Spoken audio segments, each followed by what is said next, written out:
Saludos estudiantes, en este video vamos a estar discutiendo el concepto del sistema respiratorio. En esta primera imagen que tenemos en esta presentación logramos ver la anatomía del sistema respiratorio de los humanos, donde comenzamos desde la parte superior del cuerpo, nos encontramos con la faringe, más abajo la laringe, ellas conducen a la tráquea. Y luego de la tráquea tenemos dos ramificaciones a las cuales vamos a llamar pulmón derecho y pulmón izquierdo. Cada pulmón en su interior contiene bronquios. De los bronquios aparecen los bronquiolos y de los bronquiolos contenemos los alveolos. Y esos alveolos son sacos de aire a los cuales les vamos a llamar nuestra superficie respiratoria. Ellos están cubiertos por capilares y fíjense que esa cama capilaria es la que nos ayuda a difundir el gas CO2 y oxígeno. La obtención de oxígeno y el disponer el exceso de dióxido de carbono en el cuerpo es un cambio fisiológico. En los vertebrados, como los humanos, los gases se difunden en un espacio acuoso cubierto por células o tejido epitelial. Esta difusión o este cambio de gases se da de forma pasiva, lo que significa es que no ocurre un gasto energético, simplemente vamos de donde hay más gas a donde hay menos. El cuerpo utiliza la difusión de gases para respirar y la respiración es un método para producir ATP en la mayoría de los organismos. En otro video explicaré la respiración celular, que ya está en el canal, porque la obtención del oxígeno ayuda de forma directa a producir ATP mediante la respiración celular oxigénica. Pero esta respiración contiene tres fases. Está la externa o la ventilación, la interna y la celular. En la ventilación ocurre un intercambio gaseoso entre el animal y el ambiente. En otras palabras, es remover aire del ambiente e internalizarlo.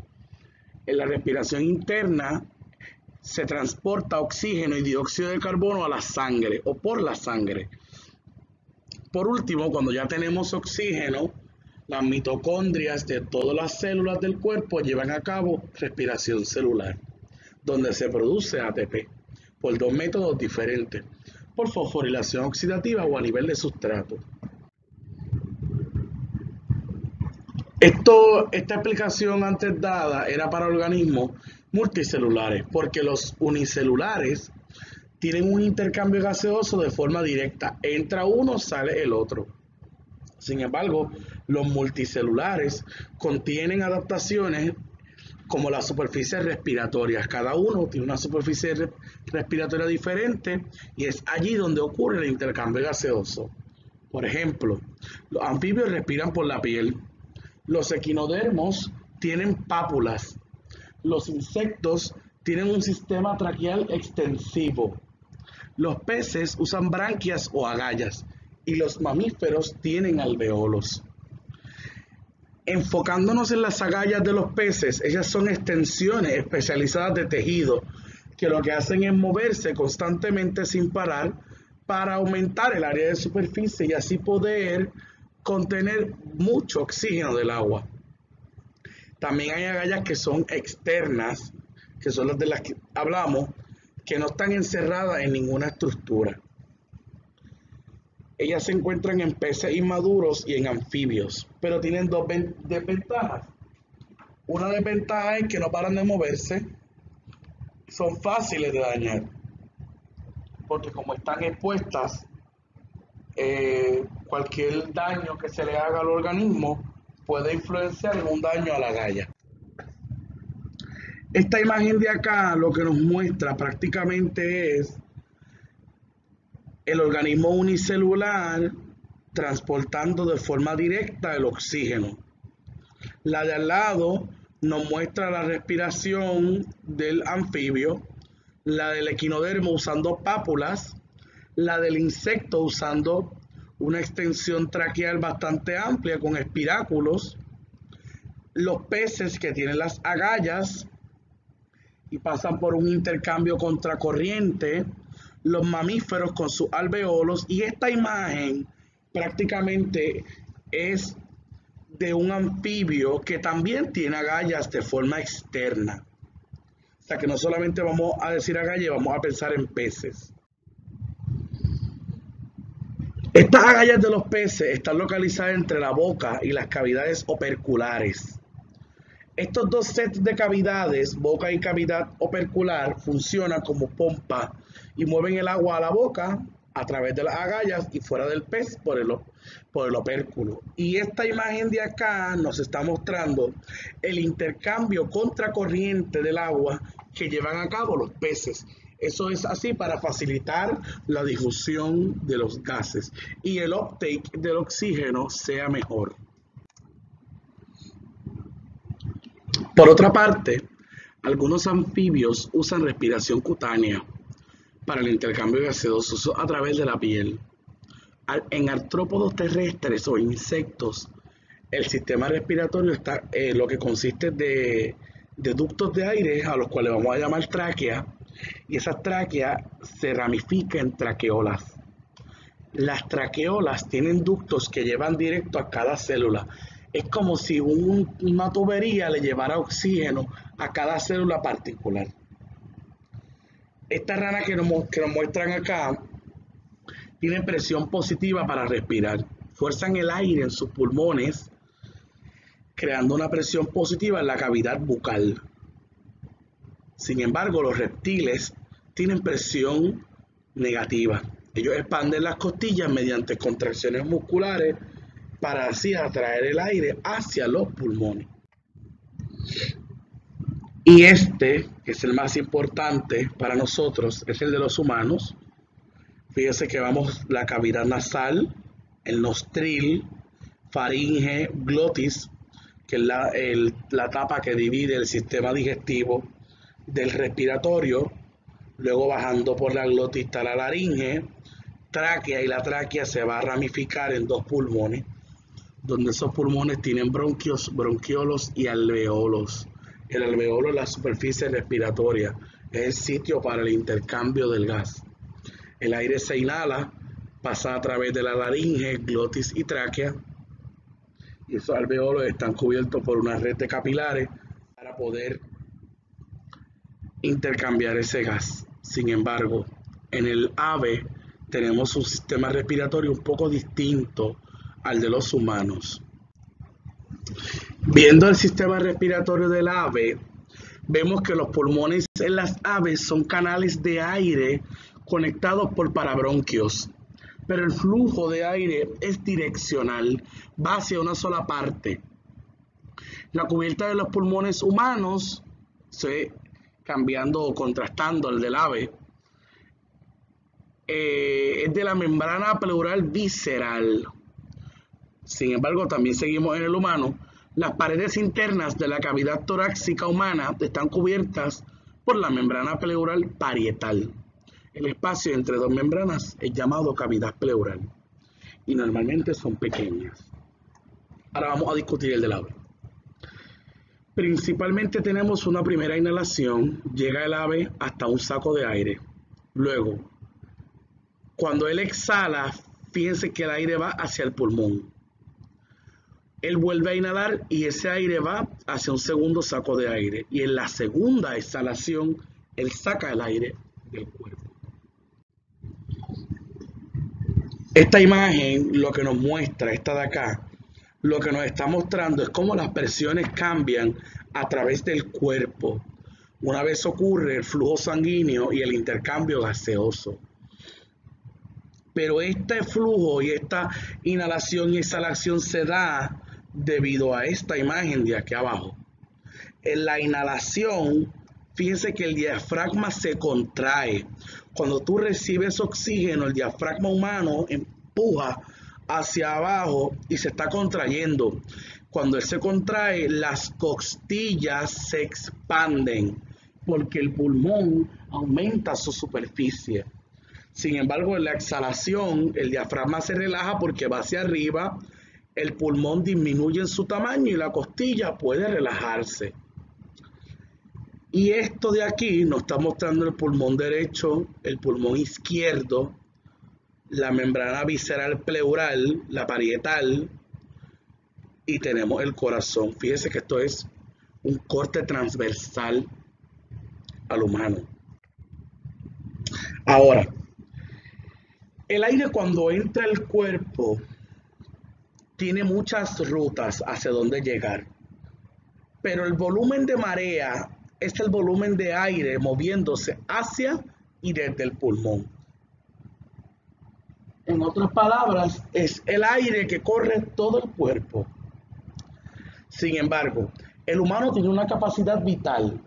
Esa capacidad vital es la cantidad máxima de aire que puede ser exhalado. Luego de una exhalación, el volumen residual es el aire que se queda en los pulmones. Cada respiro es iniciado por neuronas en el centro de control respiratorio que se encuentra en la médula oblongada del cerebro. Estimulaciones externas de los músculos intercostales y el diafragma causa la inhalación. Cuando neuronas paran de producir impulsos, los músculos se relajan y la exhalación ocurre, pero estos músculos se controlan automáticamente.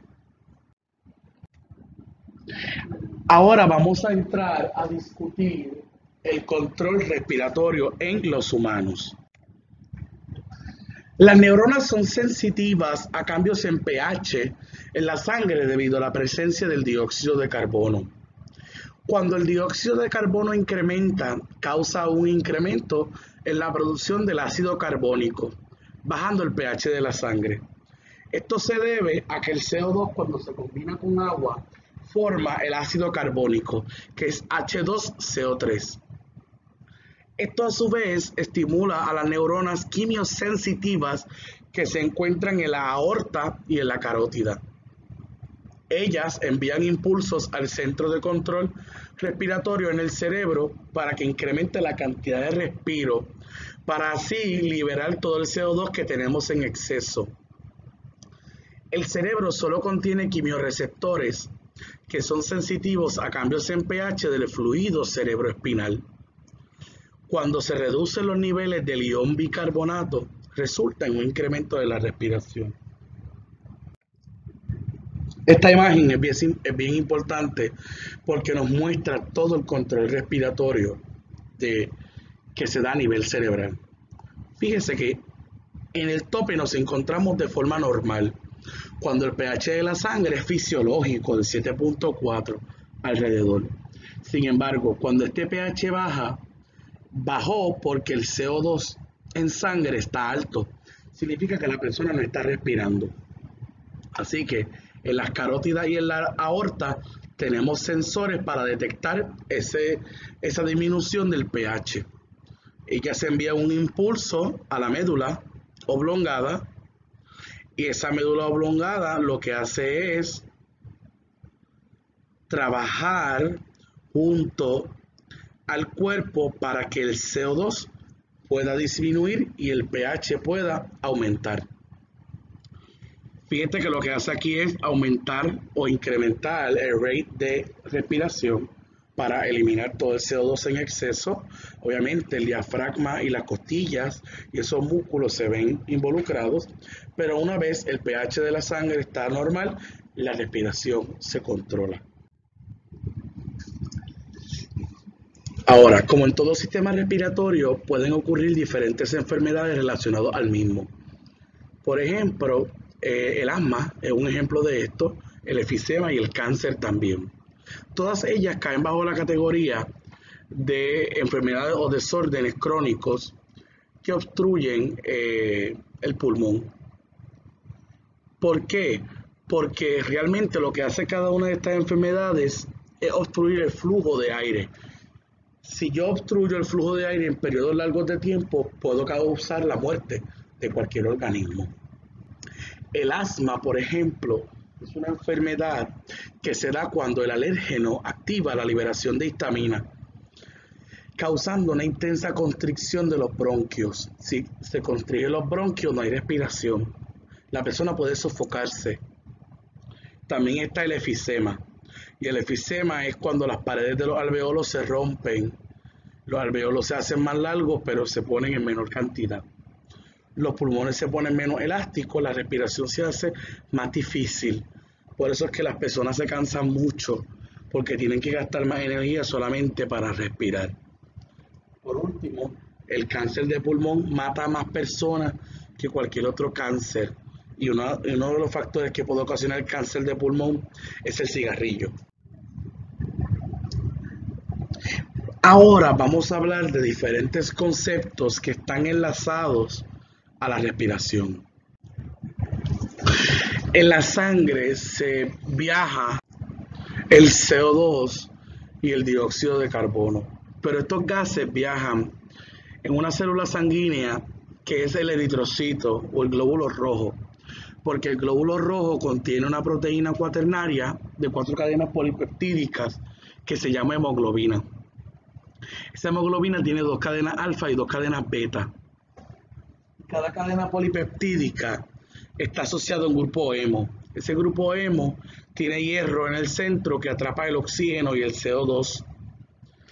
Y la hemoglobina se carga en los pulmones formando la oxihemoglobina. Allí cogió el oxígeno.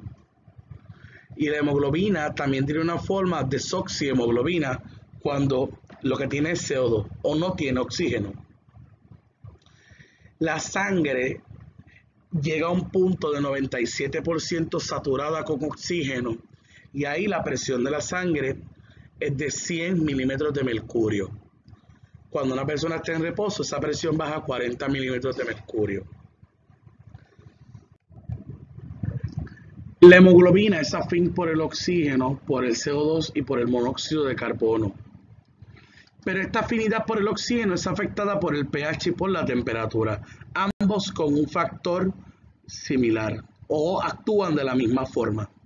Y el efecto del pH se llama el efecto Bohr.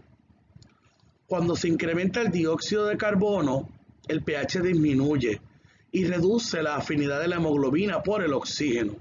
Esto resulta en esta curva. Incrementar la temperatura hace el mismo efecto. Alrededor del 8% del dióxido de carbono en sangre es disuelto en el plasma. 20% del CO2 en sangre se encuentra en la hemoglobina y el 72% remanente se difunde en los glóbulos rojos.